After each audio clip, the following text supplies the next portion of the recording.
네, 이정윤 대표님 시간 내주셔서 고맙습니다. 현재 하시는 일이 원자력 안전과 미래 비영리 전문가 단체 대표를 맡고 계시죠? 예. 이전에 한전 KPS, 원자력 연구원, 한전 기술 등에서 원자력 설계, 연구 개발 등 업무 했었지요. 어쩌다가 이렇게 안전 분야로 투신하게 되었습니까? 후쿠시마 원전 사고 이후에 그냥 보통 문제가 아닌 것 같아서 한국 원전에서 실제적인 어떤 문제점을 목격하고 이거를 제대로 얘기를 해주는 사람도 있어야 되겠다 싶어서 이렇게 전화했습니다. 고맙습니다. 체코 원전 수출을 하려고 하는 APR-1000 한국 독자 설계 맞습니까? 그리고 한 가지만 더 이어서요. 내년 3월 만일 최종 계약에 성사된다면 유럽 안전 기준에 따른 대형 설계 변경 필요하지요?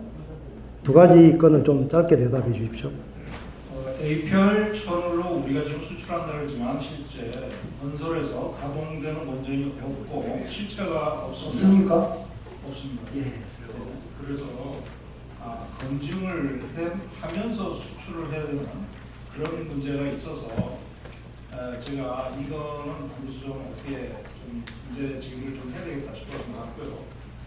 APR-1400하고 OPR-1000을 합한 모델이고 그 다음에 유럽 까다로운 규제 요건에 따라서 경남 용기가 격체가 두 개인 거대 설계병이 들어간다. 거기에 냉각 해결류가 놓았을 때 그걸 코아페처라고 받아주는 거대 설계가 또 있고요. 그 다음에 냉각 타입이라는 아주 막강한 엄청나게 큰 규모의 설비도 있습니다. 물론 간단하게 해결한다 이렇게 얘기를 하겠지만 이게 문제는 찬조 발전소도 없습니다. 우리가 레퍼런스 플랜트라고 하는 그게 없기 때문에 상당한 뭐랄까요 취약한 우리 기술자들한테 내로사항 예상이 되고 시행착오로 공기가 상당히 지연될 걸로 예상이 됩니다. 예를 들면 신한울 2호기 같은 경우도 5년 8개월이 공기가 지연됐는데 그 가장 큰 원인이 MMIS라고 하는 새로운 설계가 반영되면서 시행착오가 엄청 많아가지고 이렇게 됐습니다. 우리가 이걸 가지고 원타임, 원버짓으로 고정 가격으로 수출 추진하는 건 굉장히 위험합니다. 허언장담으로 생각되겠네요. 지금 한수원과 웨스팅하우스가 원천 기술의 지적재산권 소송 중이잖아요.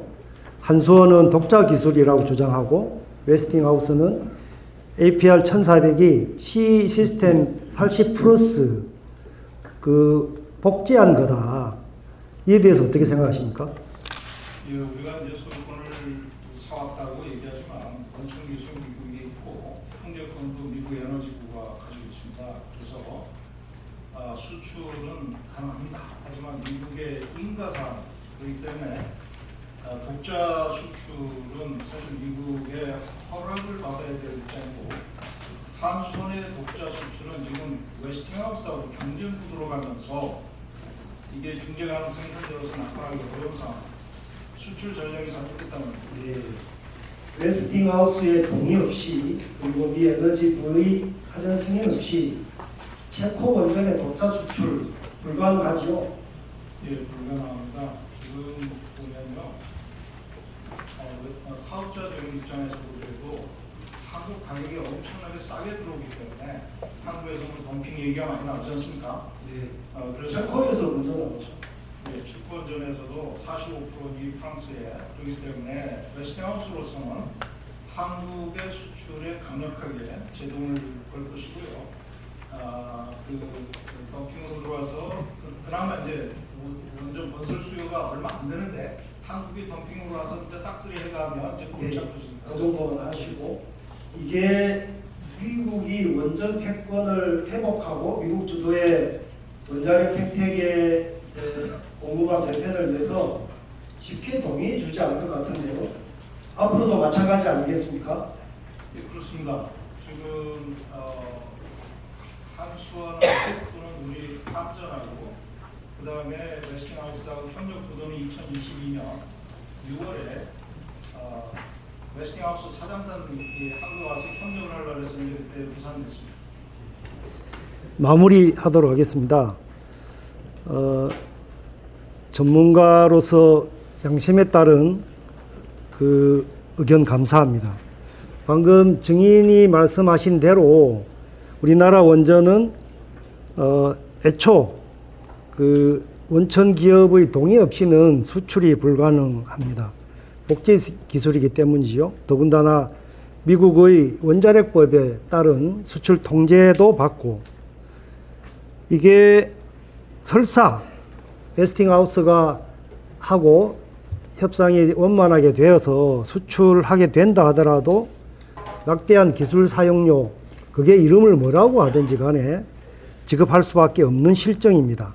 게다가 60% 현지 기업으로부터의 조달, 또 현지 체코 노동자의 현지 고용, 이것도 여러 가지 이제 리스크입니다. 게다가 유럽 안전 기준에 따른 여러 가지 대형 설계 변경, 이거는 공기 지연뿐만 아니라 공사비 상승이 불가피합니다. 그러나 그러나 이게 금융 지원까지 덧붙인다면 이게 수출입은행이나 무역보험공사 등의 대출과 보증으로 자칫 잘못하면 이 장기 프로젝트의 여러 가지 리스크를 온통 한국이 지금 펀소시엄 대표를 맡고 있는 한수원이 짊어질 수밖에 없다. 이런 게 엄연한 객관적으로 냉정하게 본다면 이게 보인다고 봅니다. 진짜로 국익을 위한다면 뭐 야당의 지적에 마무리하겠습니다. 예. 이 증인을 상대로 이 객관적 경험이라든가 아니, 제가 마무리하겠습니다. 이미 그건 확인을 했고요. 객관적인 사실을 가지고 이야기해야 되는데 마치 이걸 해석의 문제 또는 국익을 해치는 문제, 심지어는 가짜 뉴스 이렇게 매도하는 거는 정말 외눈박이 시선이다. 만일 내년에 3월 최종 계약이 성사되지 않는다면 그 누군가 책임을 져야 할 것입니다. 그런데 그 전에 하겠습니다. 아무튼 원전 적자 책임 누군가가 져야 될 것이고, 적어도 글로벌 호구가 되어서는 안 되겠다, 이런 생각이 간절합니다. 이상입니다. 수고하셨습니다.